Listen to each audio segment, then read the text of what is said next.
Hello everyone, welcome back to The Climb Is Mine. I'm Shadolina. This podcast is my accountability, a space where I share my wins, losses, and lessons as I go stronger in my mind, body, and soul. For the month of April, I have decided to go and network and be around like-minded people.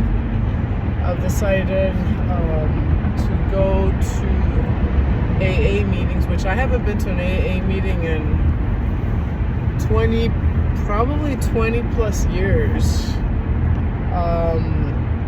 I went when I was in trouble. I was forced to go, years ago, by the court system. So I never really wanted to be there.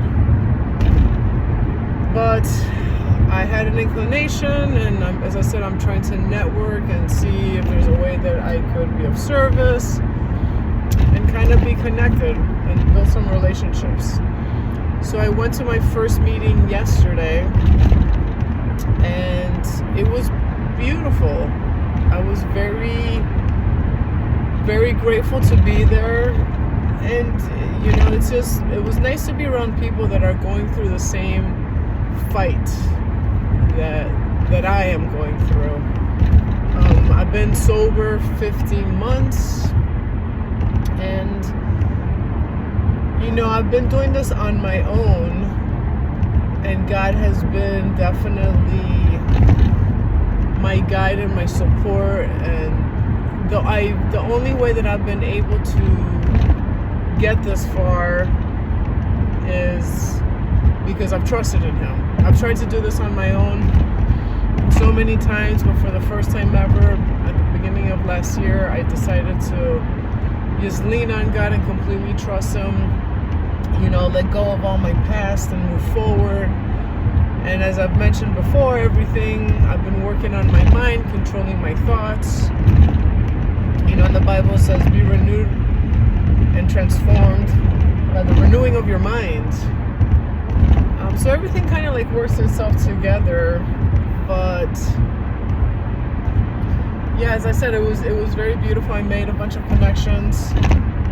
I plan on going at least twice a week and meeting new people. I met 3 beautiful people yesterday. I had kind of shared my story a little bit, and it's so funny, even though you may think that your story may not have an impact, and it was, as I said, I just mentioned something briefly, and the person that was that leads it every single day, I was talking to her, and she's wants me to speak or share my story on Monday, and I just gave her a little bit of my testimony, and I had mentioned about my brother, and she just literally started crying. And she told me that she was going through the same thing right now. And she's been sober 37 years. It's crazy. So it just shows the power of our story. So I'm excited. She had asked me to speak on Monday, so I will be going there on Monday and sharing. And at the same time, I was reflecting. I was like, God, maybe I need to be here myself as well and be around, because as I said, even though I've been doing this for 15 months on my own, and I've been able to be this sober is because I have honestly let go, trusting in God, and just making myself constantly better every single day.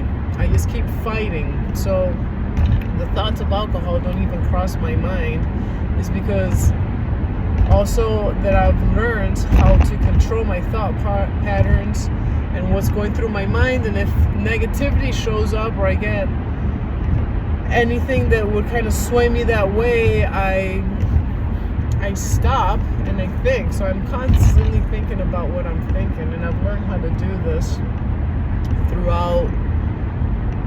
It's not just at the beginning of last year. I've been working on this for the past few years, and it's a huge difference controlling and creating your reality, as I've said before. So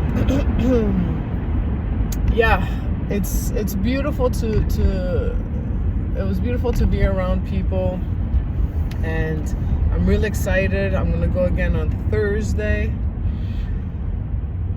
and as I said, just be part of something and see what evolves from it.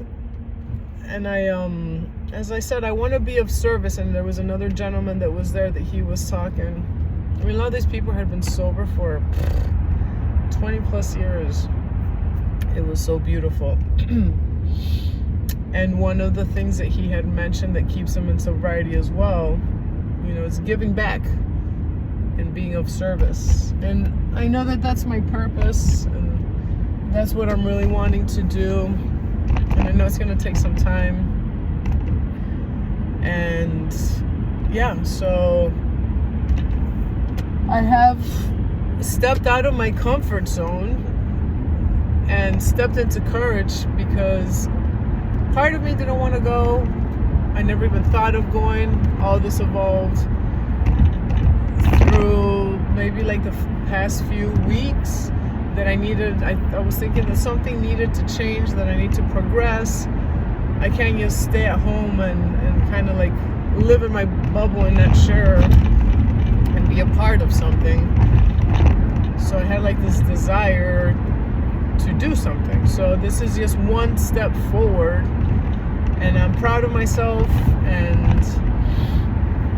I was proud that I spoke to some people, and it's just amazing how God is. For me, just going the one time and speaking to a few people, now I get to share my story and how everything's evolved, and hopefully, it inspire who's sitting there to continue on their journey, and give them some strong points or something that will benefit them, so that they could continue to stay sober themselves. And if I'm able to help them, then I could be that resource as well. So pushing myself outside the box, trying to evolve into a new woman, and trying to help. So yes, so for this month, I'm going to be starting going to the meetings twice and making connections and reaching back. That's what I'm going to be doing. As I said, my goal is two meetings a week, and trying to make 2 to 3 connections each time that I go. And so those are I would say like my KPIs for the month of April. And then I'm going to try to implement something else in May, so that I can continue to evolve and be able to help. So if you're feeling kind of stagnant and you need to change, and you have some kind of inclination, follow it. Try to make yourself 1% better every day, and not stay in the same position. Because the only way that we grow is by pushing ourselves to become better. And it doesn't have to be anything major. I mean, it could also be waking up 5 minutes earlier than you normally do. Drinking 8 more ounces of water. It doesn't have to be anything major. So hopefully this message inspired you, gave you a little bit of inspiration. Please like and subscribe. Remember that growth takes work, but it's worth it. Keep strengthening your mind, body, and soul. Let's change the world together and become better. 1% every day.